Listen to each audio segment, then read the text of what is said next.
suis Mathieu René. Je suis à Strasbourg en master de chimie moléculaire et supramoléculaire. Je m'appelle Amandine Masseron. Je suis en première année de master physiopathologie de la molécule à l'homme à l'université de Strasbourg. Je m'appelle Nathan Malka, je suis étudiant à l'université de Strasbourg à la faculté de médecine. Je rentre en dernière année. My name is Leysia Dinid. I'm Russian and I have been studying in France during 3.5 years. I do speak French, but I would prefer to speak English just for change a little bit. So I'm a PhD student. I'm at the end of my second year and I study innovation process and creative process in companies. So it's really applied research and business-oriented doctorate program. Moi j'ai fait une école d'ingénieur en agronomie et maintenant je fais un master en communication scientifique à Strasbourg. Et moi j'ai fait une école de commerce à Montpellier et maintenant je fais un master en économie et management de l'innovation à Strasbourg. Moi c'est Pauline Herster et je suis en première année de master neurosciences cellulaires et intégrées à l'université de Strasbourg aussi. Je m'appelle Clément Gastaldo et je fais des études j'ai fini mes études pour le moment. Je viens de terminer un doctorat en chimie biologie, plus précisément sur une plante pour faire un biocarburant. Le but c'était d'étudier la biochimie, les voies métaboliques impliquées dans la synthèse de certains composés chez cette plante qui représentait un potentiel énergétique. Et voilà, donc c'était très intéressant, très sympathique et j'ai terminé maintenant ce doctorat. Je m'appelle Daniel Durand-Berger, après des études de maths, j'ai fait une thèse en physique, en mécanique des fluides et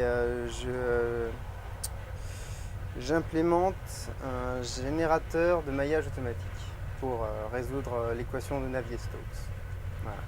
C'est pour l'équation de Navier-Stokes, c'est ce qui régit la mécanique des fluides. Donc c'est ce qui va donner les perturbations qu'ont les fluides quand on leur met différents obstacles sur le passage.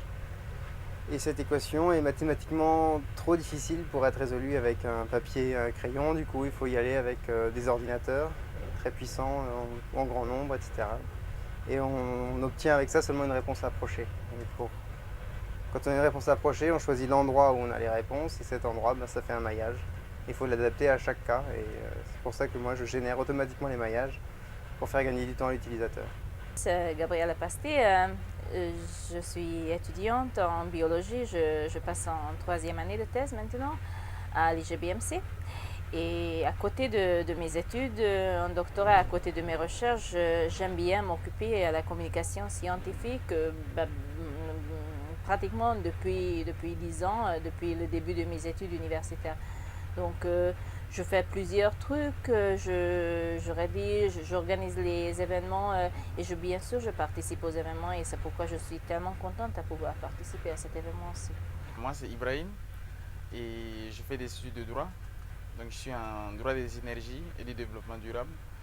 Et actuellement je suis à niveau Master 2, je termine en septembre. Je m'appelle Solène Hélinger, je suis en deuxième année de thèse en histoire des sciences à Strasbourg.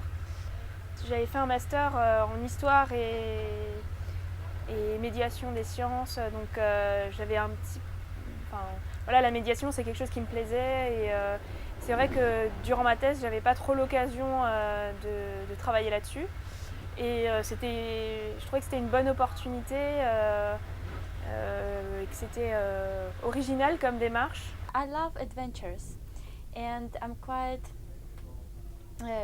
curious person, so I decided why not to apply for this train. It could be interesting to see new places, to travel, to meet new people. It could be a really good experience for me. Alors pourquoi j'ai décidé le train de la science machin Eh bien parce que la communication scientifique fait partie des choses qui me tentent pour le futur. Si je peux faire un métier où je peux continuer à porter des t-shirts rigolos, je veux bien. Mais au bout d'un moment, il faudra que je grandisse quand même. J'ai postulé mais sans...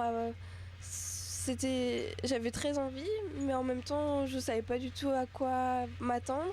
Et finalement, une fois sur place, une fois le voyage fait, et j'ai trouvé juste ça une très belle expérience.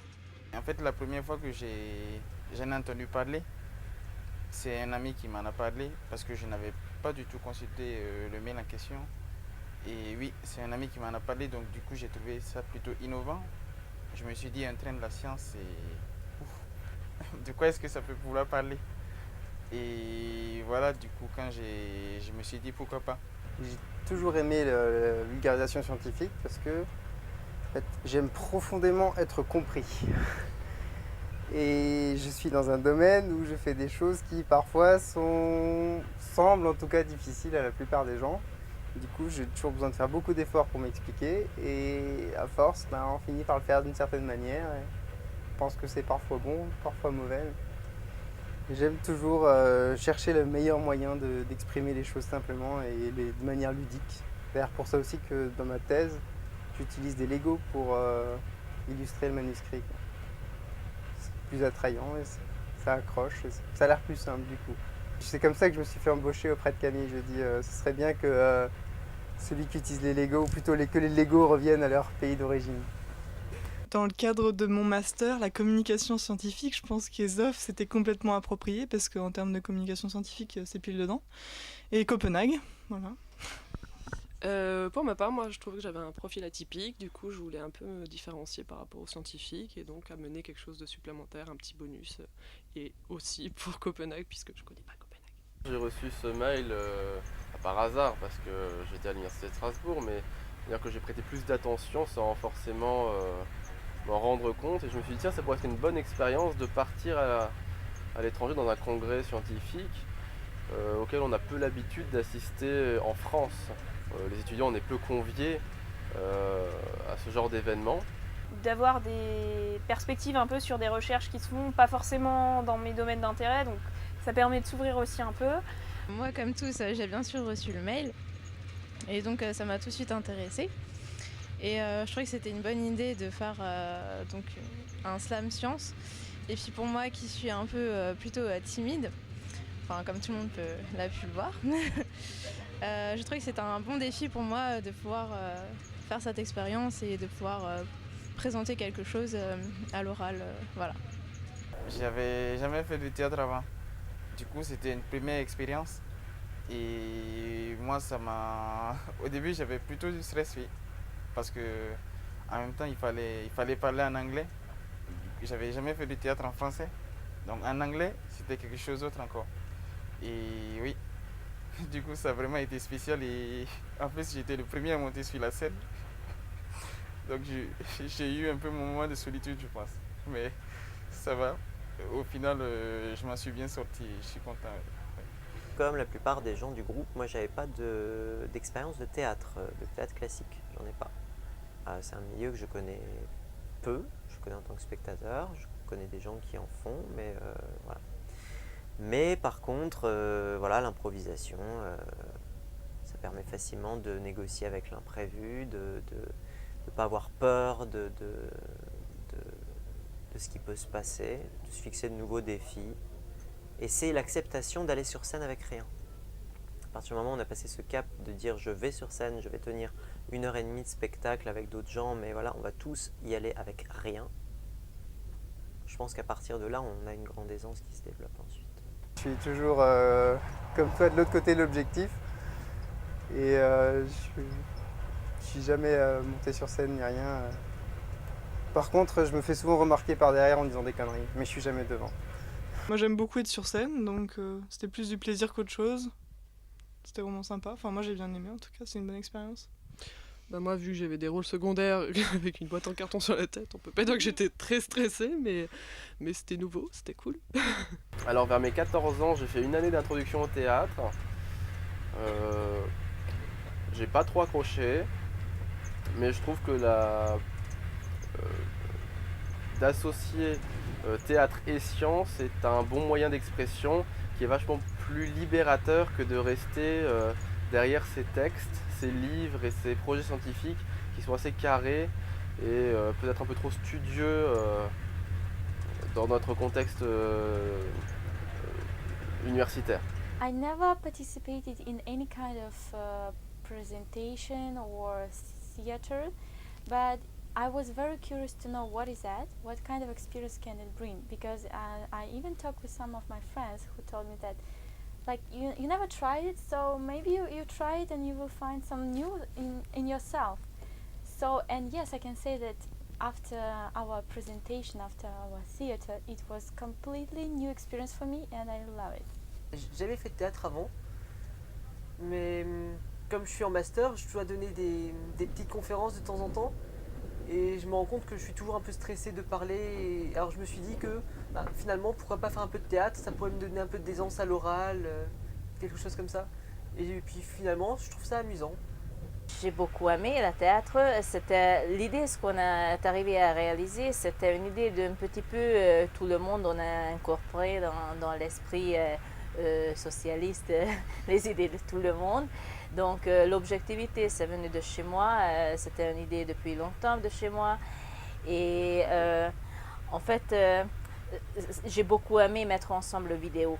Donc, et jouer un peu, se déguiser, ça m'a plu vachement. Et en particulier, comme ça ça a servi la vulgarisation de la science, c'était super bon. Les offs, ça m'a apporté vraiment... ça m'a familiarisé avec cette idée de networking, même si j'ai pas trop networké. Mais je tiens à le dire, c'est peut-être un début vers ça. Ça m'a fait découvrir une manifestation que j'ignorais. Je ne connaissais pas ce forum, je ne connaissais pas l'ampleur. Je ne savais pas qu'il y avait une telle interface pour que tant de gens différents puissent se rencontrer. Les offs, une introduction au networking. Avant, j'avais entendu aussi ouais, qu'il faut networker, c'est ça qui marche. Mais j'y croyais pas vraiment. Maintenant, je ne fais pas encore beaucoup plus, mais j'y crois. Et surtout une superbe opportunité de voir Cédric Villani. J'ai même pu lui parler. Il m'a encouragé sur mon sujet de thèse, il m'a dit que c'était un sujet d'avenir. Ça fait du bien d'entendre ça. Et surtout, ouais, c'est un bonheur de l'entendre parler. Je rappelle que Cédric Villani est médaille Fields 2010. J'ai mesuré l'ampleur de la chose qu'une fois sur place, à savoir les personnalités assez éminentes qu'on peut avoir la chance de côtoyer, même d'approcher, de parler, d'obtenir des rendez-vous avec eux, des cartes de visite, des mails, des discussions, des projets. Et on se rend compte qu'il est assez facile de parler à des gens qui sont là pour ça, qui sont là pour nous écouter, tandis que l'orateur, dans des situations autres, comme on serait à l'université, n'est pas du tout le même. Là, les gens sont là pour ça. Ils veulent entendre ce qu'on a à dire, ils veulent savoir nos projets, ils veulent nous voir nous épanouir dans le travail. Et s'ils peuvent apporter une brique de plus au bâtiment, ils sont là pour ça, ils seront heureux de le faire. Donc c'est une bonne expérience et il peut être très intéressant de le faire d'un point de vue professionnel. Il peut apporter beaucoup de choses pour une vie future. Pour moi, vraiment, les SOF, c'est avant tout, ce que j'en retiens, c'est que j'y reviendrai. C'est-à-dire que je ne pense pas avoir assez profité de cette ESOF-là. Je ne suis pas venu à l'ESOF forcément au bon moment. Parce que je suis vraiment en période charnière en ce moment et je ne sais pas me positionner. Je ne peux pas me présenter à quelqu'un en ce moment professionnellement. Je dirais, j'ai fait un doctorat, je vais peut-être faire ci, je ne sais pas exactement ce que je veux faire. ESOF 214 was extremely interesting for me.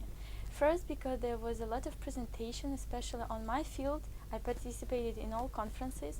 I also did some sessions that were on medicine or just about general studies. And I also did networking. That was actually my purpose to participate in this event. I met a lot of people. I had some contacts, and I also saw what are the trends and what are the future perspectives for my career.